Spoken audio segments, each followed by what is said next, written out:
So welcome back to my channel. Today we're learning about Athena, the goddess. And if you don't know anything about goddess archetypes, I recommend you watch my video linked here with an overview of goddess archetypes and how they can help you. But for now, let's get into Athena.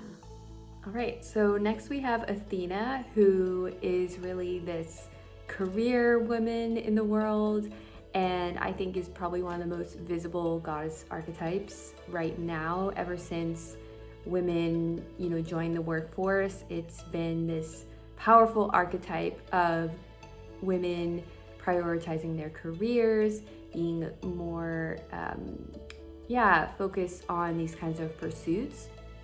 And so Athena is extroverted, she is practical, she is intelligent. Her intellect is one of her top skills, and she's very, in that sense, driven by her logic. And she, in the Greek mythology, was really called alongside the heroes, and she was a companion amongst the gods. And now she works alongside men in business, politics, and education. And she's really different from her similar countertype. As I mentioned, they're all on a spectrum, these goddesses, of introvert, extrovert, masculine, feminine, logic, heart, power, ego. And so she is really like Artemis, who I'll talk about soon. That archetype is very independent and is masculine, really, so she feels comfortable being very independent. And that's actually part of her challenge, is like letting in someone, letting in a counterpart, because she already really is very driven by being like independent, self-sufficient. And then that becomes a paradox because she wants to also have this companion. So Athena has this as one of her weaknesses, and so does Artemis. But Athena is really drawn towards cities. And so if you find yourself being drawn to cities, or you think about times in your life where you've gone, I know I had that experience when I moved to London and New York City early on in my career. That's very like Athena archetype coming through. And really it's about being drawn to people, ideas, the bustle of the marketplace, and an arena of career and creation. And she even has a role really in the implementation of social reforms on the political scale. And her spirit is everywhere, embodied in these millions of women at work in all levels of society. So fully incarnate Athenas that we see in society include Joan of Arc, that was an example, and Queen Elizabeth I. And Athena is very successful, an achiever, and like the masculine traits, she's very loyal, she's single-minded, and she perseveres. And she, in a partner, really requires respect, equal responsibility, and autonomy, because she's like very independent, and she's not gonna work well with someone who's like wants her around all the time, wants to know what she's doing. So she really needs that autonomy, and I can relate to that. And she is usually in the mythology, she's not married. And as I mentioned, it's because she has like this integrated masculine within. So when she's seeking a partner, it's like really more about, like someone bringing more to her life. Not that saying that other people really need to have this kind of counterpart, but she really needs someone who's like very comfortable with someone like her, who has their own independence and who can handle his emotional needs really well, and who can meet her on an intellectual level.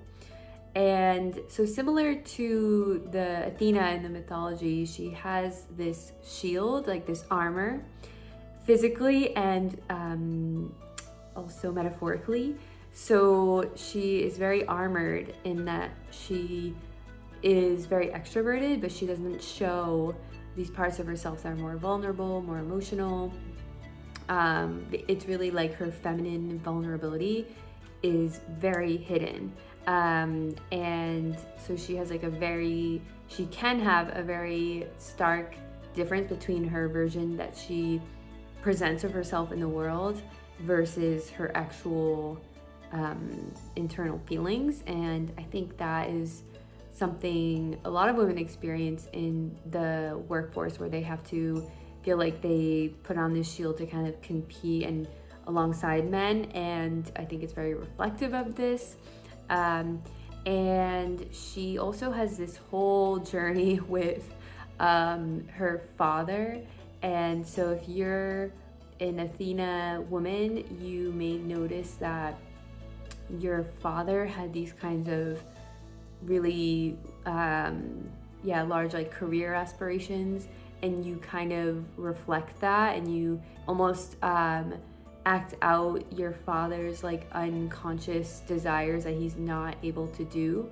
And I have definitely experienced that, and I have chills just kind of sharing that, because it's an interesting way of seeing how she is driven by this need to kind of be alongside the hero or the masculine form, and kind of achieve. So that is something that I share more deeply in my description once you do the quiz and you find out what your type is.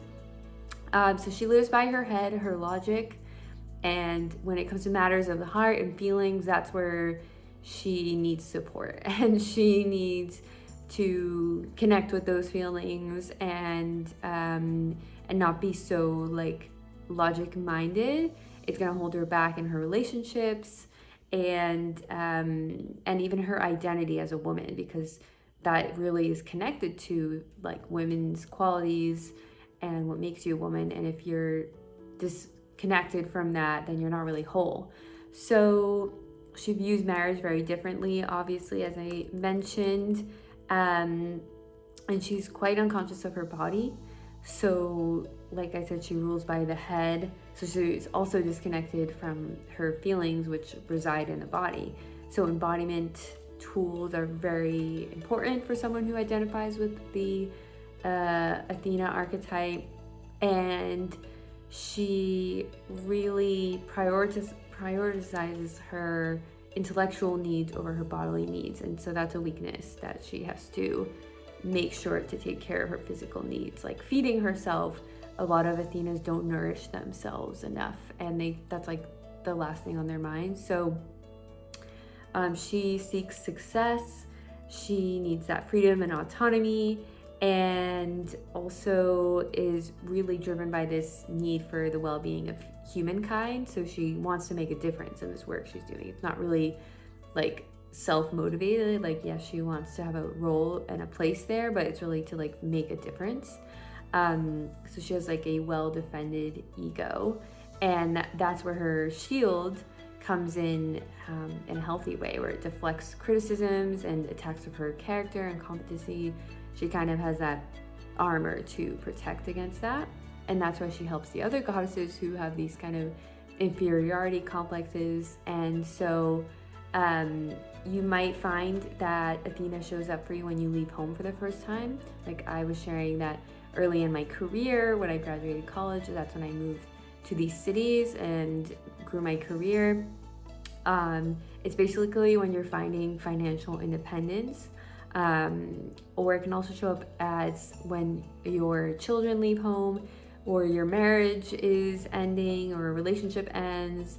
And it can be really exciting and creative time of like stepping into your power and like supporting yourself, but it's also frightening and challenging. And it can be for older women who are doing this for the first time, like I mentioned, maybe a marriage ending, and they feel like scared or having to start over, change jobs when women are older. And so you should have no fear with Athena on your side, because she represents youthfulness and idealism, kind of like that fresh like energy of starting new. So regardless of age, she'll be on your side to do that. So it's really, she's present when you're starting something new, breaking off from tradition, and just watch out for that dutiful, like, daughter kind of archetype. I have experienced that, and I'll share a whole other time around that. But and make sure to take care of your body, your emotions, find tools to do that, find support, and also overuse of like your head versus your heart and letting that lead you. And I want to share a bit about the goddesses that would help Athena. Demeter, especially the mother archetype, would help to take care of those bodily needs, take care of physical health, and just be more mothering towards self and have that feminine, like, nurturing quality toward yourself.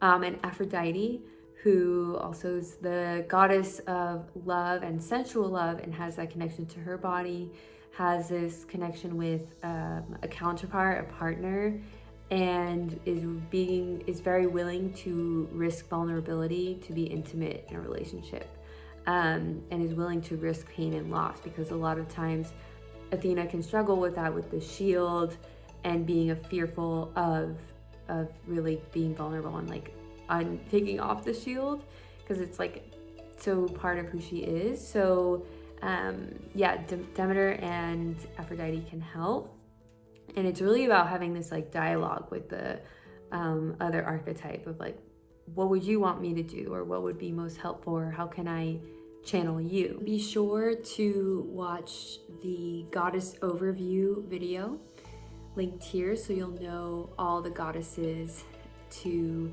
learn about, because each one is complementary to each other. So take the quiz linked in this description to find out which goddess you are currently strongest in, and then you'll also find out which goddess is your complementary goddess to help balance out these stronger energies of the dominant goddess. And you'll also receive a beautiful guide to connecting to your goddess, as well as a Pinterest aesthetic board with visuals, rituals, and really the symbols that evoke this goddess, so you can connect with her, feel her support, feel her energy, help you move through these challenging transitions that you experience. And be sure to stay tuned for the other goddesses coming out, and then you can learn about each goddess in a single video. Hope you enjoy, and I'll see you in my next video.